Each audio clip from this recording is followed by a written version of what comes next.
I was a camp counselor at the Flying Horseshoe Ranch in 1968, 69, and I fell in love with Mount Stewart and this whole area. And ever since then, I wanted to, find a piece of heaven here. We wanted something away from the freeways and the highway and stuff. Loved the landscape here, absolutely spectacular and quiet. People buy forest property with the notion that you own a forest. You don't own a forest. The forest owns you. And if you're going to be a steward of the land, you have to take seriously your responsibility for all of that. When we first bought the property, I felt that roads were the enemy and every tree was precious. I've now learned that in order to maintain a healthy forest, some trees need to be sacrificed. There's some tasks that I'm always doing every year around the house, keeping an eye on not letting things get out of hand.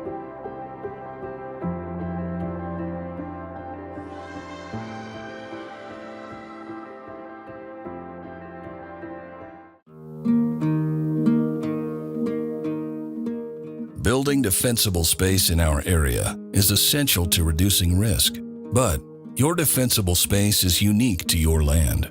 Slope and vegetation influence fire behavior in your space. Fire moves faster uphill by preheating the fuels ahead of it. Tree, shrub, and grass heights determine flame lengths. The height of the fuels on the slope influence the fire behavior. Vegetation density determines whether or not the fire is able to ladder up into the crowns of the trees. This vegetation can be considered ladder fuels. We want to keep fires low to the ground and not in the trees, especially on the hillsides. Large, dense clumps of trees and shrubs can burn for hours, generate a lot of heat, and throw embers, spreading the fire farther and faster. Think of these concepts as you look at the 3 zones of defensible space on your property. The area most at risk to embers is your house and the 5 feet around it. This is Zone 1.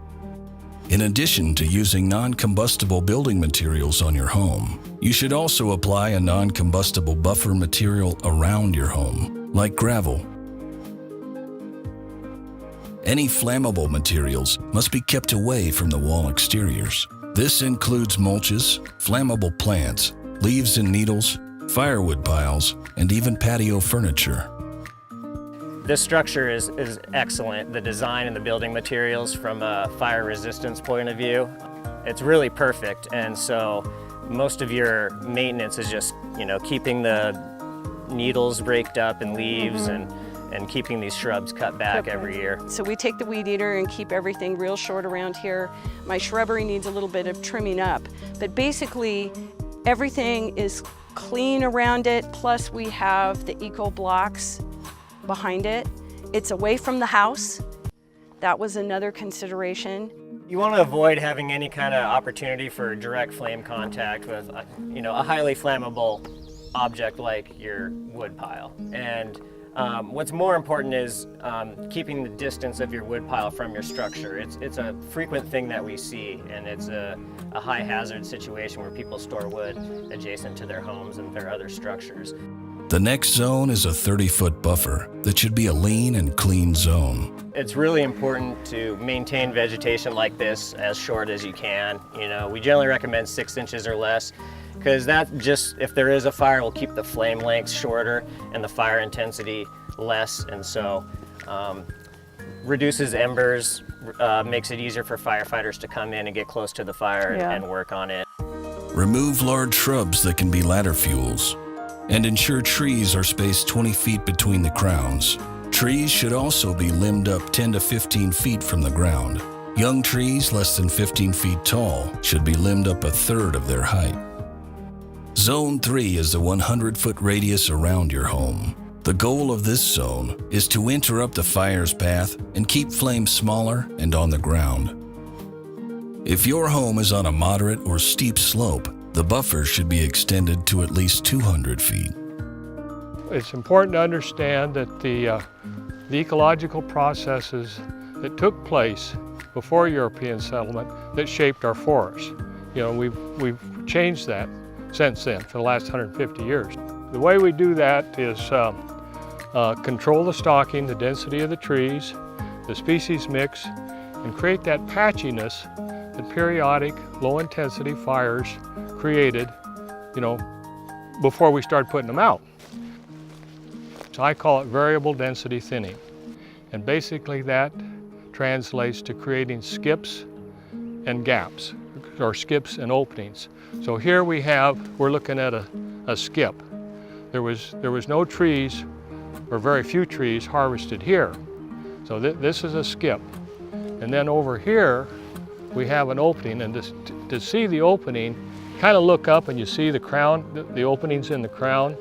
And so that allows the sunlight to reach the forest floor, and it creates that diversity, that patchiness that we're looking for to restore this forest to resilient, so it's resilient to fire and insects and disease attacks. And so all that life is part of a healthy forest ecosystem.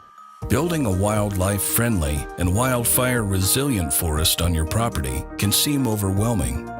But you don't have to do everything all at once. Experts recommend starting close to your home and working outward. In addition to your defensible space, you should consider your driveway and access to your property. Treat your driveway with Zone 3 recommendations, keeping road edges free from fuels and overhanging branches. If you have a large piece of property, there are multiple options to getting many acres done quickly. If your property has sellable timber on it with sufficient roads and access, a commercial thinning or selective logging operation may be the right choice to help you reduce the fuels and trees on a larger scale.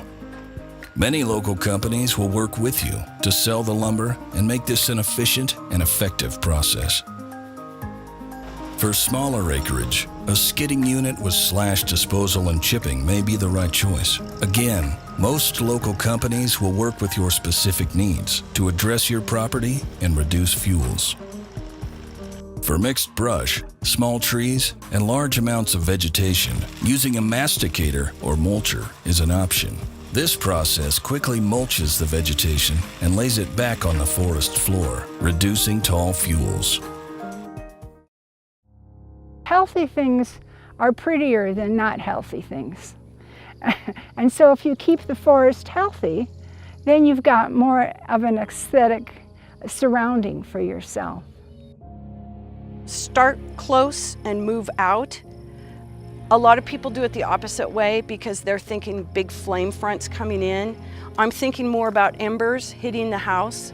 So to keep it, you know, Firewise says lean, clean, and green. Keep especially that first 5 feet around the house. Prioritize other projects and not try to do everything at once. And just know that it's going to take some time.